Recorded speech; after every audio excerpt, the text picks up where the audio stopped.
position this ladder, or maybe I can.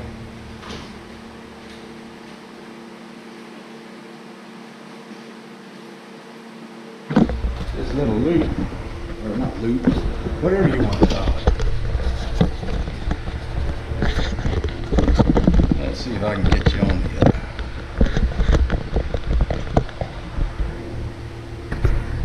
Alright.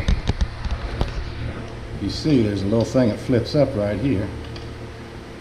What it is, I went through that, straight through that pulley, but I think you have to go over it and into that hole. Like this. Hopefully, I don't know. And then maybe that'll lock it. Hopefully. So I'm tired of threading the needle every time. That's a lot of freaking rope over here. Now, oh, it's off the pulley. It's rolling like it's still on the pulley. Let's get you on the pulley. Yeah, it's holding, at least now. I don't think it would hold that whole bike. But anyhow,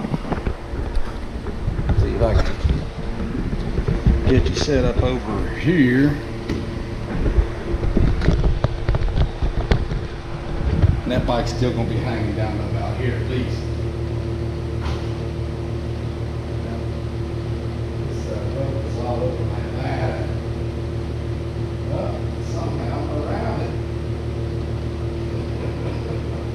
How that happened, I do not know. Let's see. Yeah. Put that up there for now. That looks like I had a tip. Let's see. Yeah. Let's put you down a little bit. We're going to pull the bike over here. Hang it up.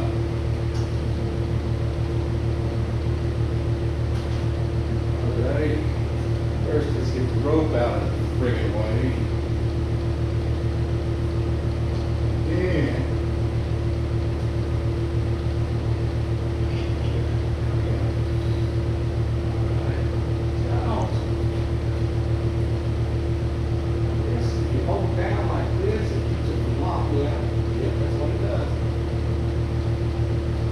That's what it do. Anyhow, when you hold it like this, box.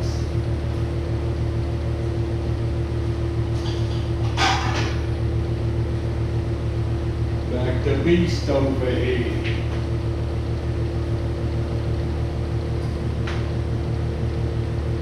I chose this side because out of the way of the minis and stuff. I was afraid the minis would give it a hassle. Oh, this one should be a plug up. Okay. This is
can't even see me. I don't even know.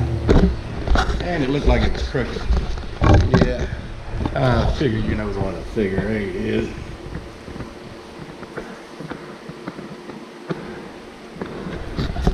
And there she is. The beast is off the ground. I'm thinking about pulling it a little bit more to get that up higher. It's a little bit lower than the other one. See what you see. I don't know what you're seeing. There we go. All right.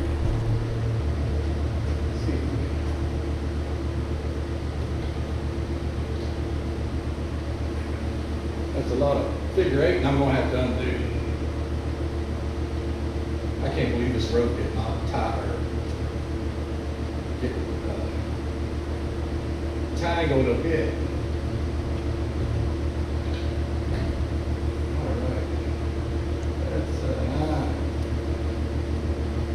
figure.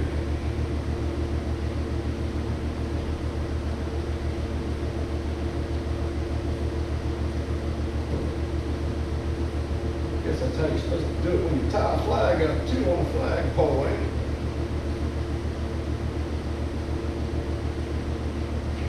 Yeah.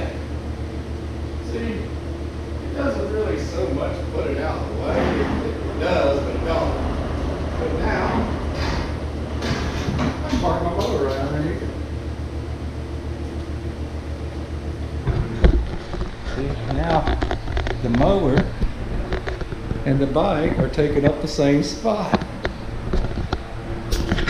Very space efficient. And yeah, you can see me hang that light, but there it is.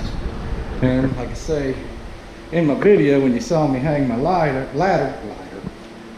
it was over in the way of the doohickey, and you can see the holes right there and there where I mounted that bar to start with. I slid it over one and then slid the ladder down. It's on the last spot in between 2 steps over here, and then this one's in the second spot. But it hangs just the same. And I got my hedge trimmer hanging there, my blower hanging there with my cords. Those are up out of the seat. I'm thinking about putting that down in the basement. But if you remember in my other videos, my last few, this was next to a little one. This was actually down to about right here, I believe. And then the little one was down to about right here. Yeah, close to that tire, about right here somewhere. Well, I emptied the little one. And a lot of the stuff that was on top is up in this, and these were on it. All these things here, still got to tighten that up. Anyway.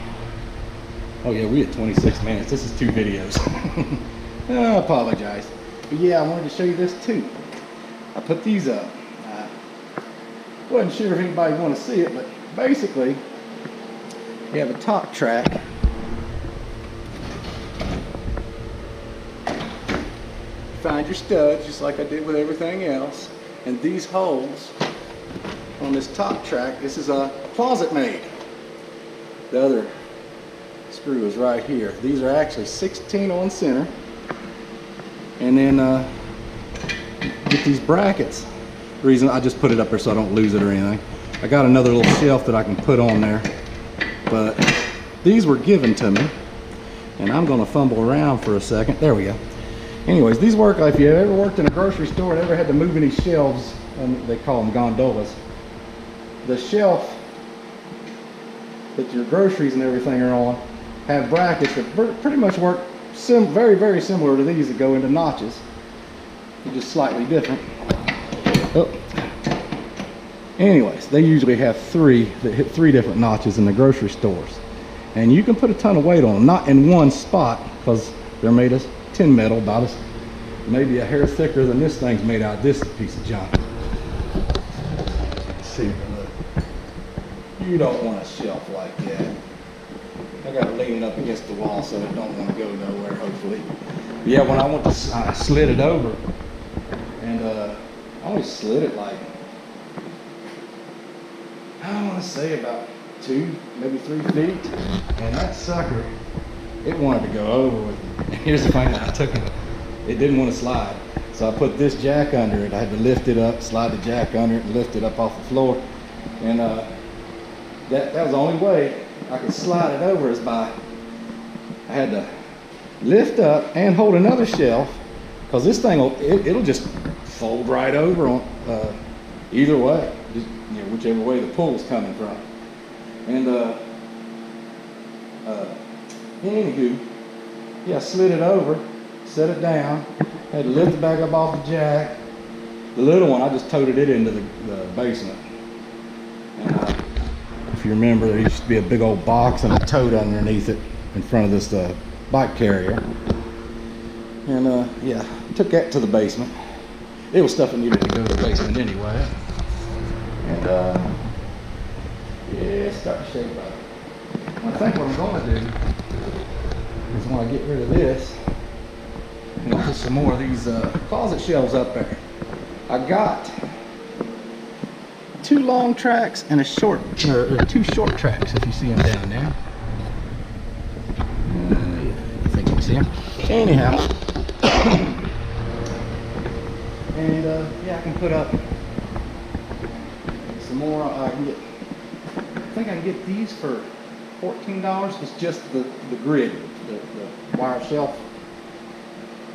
And yeah, these are like $14 a piece at Walmart. I've seen them as much as like 20-some, $30-some just for the shelf, the wire shelf. And then these are extra, and oh yeah, these 2 for like $16. So if you see stuff like this at a yard sale and you want some shelves for your shop, these are actually very good for shelves at a shop. Look it up, Closet Made. It's C-L-O-S-E-T-M-A-D, excuse me, like a maid, a cleaning maid. Closet Made is one word. Shelves. Google it, and you'll see all the retailers that sell them and what the prices are on them. But the thing is, I looked it up. This thing will hold up to 600 pounds. I'm assuming distributed between the shelves, or 200, 200, 200, or whatever. But 600 pounds, I ain't gonna have that much weight on there ever. A car motor weighs about 600 pounds, maybe 500. But still, that could hold it if you was able to distribute it between all the shelves. But anyways, that's all I got for now. And I hope you enjoyed seeing how to put these bike carriers up, and I didn't fumble none. That's a good thing. You always want to put a 2x or maybe a big old sheet of plywood, and find your studs. And it's measured from seat, you know, the back of your seat, to the bar for where you want these at. It doesn't have to be perfect, but you don't want it going in. You want it going out, if anything. And but mostly straight up if you can. And then fishing a daggone rope through as you can see. And I hope that this video wasn't so boring for you. Anyways, that's how you put up a bike carrier. And like I say, subscribe, like the video, hopefully, if you did, hit like, and share the crap out of it.